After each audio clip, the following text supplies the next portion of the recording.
Right, okay, so today is the 29th of March. Let me just adjust this. Yeah, so today is the 29th of March, 2017, also known as Trigger Day, as today is the day that Article 50 has been triggered and kick-started the process of Britain leaving the EU. Now,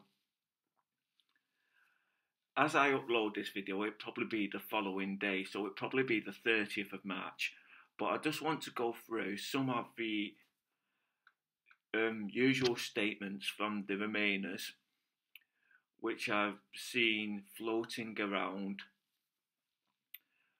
YouTube, Facebook, and Twitter. So let's kickstart it with the first one.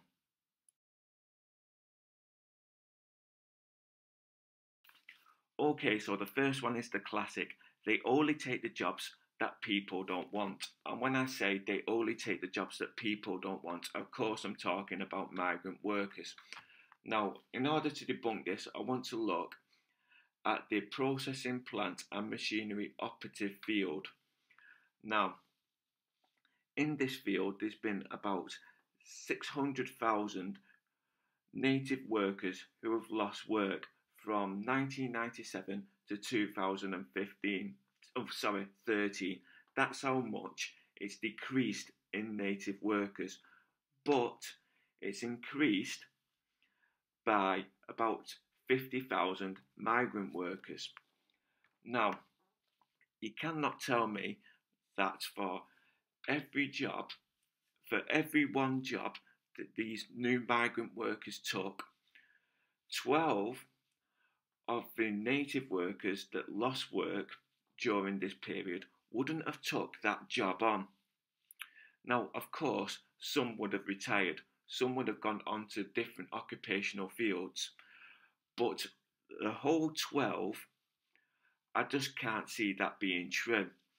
Now, if you're saying they only take the jobs that people don't want, I think that's epistemologically compromised.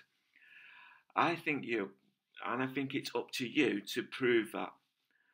But until you do, I think Occam's razor points to the fact that they do take jobs that people want.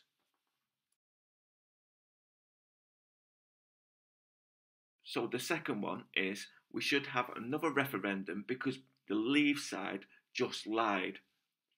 Now, when I press people on this issue, I've usually found that when they say lied, what they mean is that they said stuff that they didn't like, which is going to happen in a debate with two sides anyway.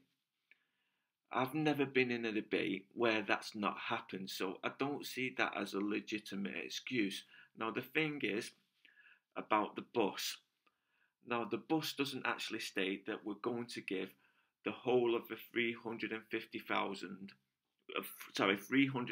million per week to the NHS. It just states that we're going to give some of it to the NHS.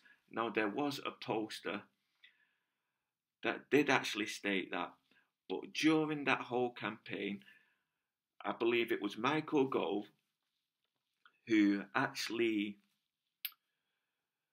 stated that we could actually give some of it to science to compensate them for the loss of the money that the EU give to science, if you get what I mean there. So if he's advocating for a certain percentage of this £350 million to go to science, he's clearly saying that 350 million would not go to the NHS. So I think it's a bit quote minding when you just take a poster rather than looking at the whole speech and the whole campaign.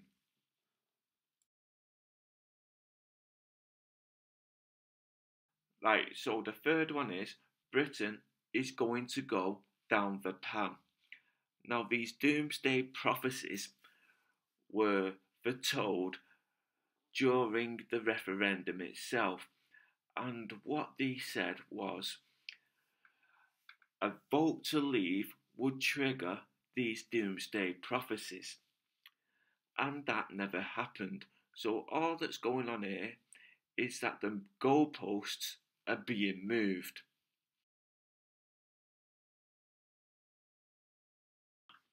Right, the fourth one is it's better for us to work together with our European allies. Now, I have to disagree. It's always better for us to do what's in our best interests. And if working with our European allies is not in our best interests, then it's not better for us to do.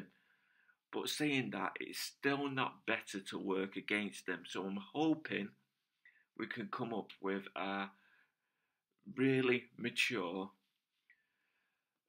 negotiations and bill at the end of it.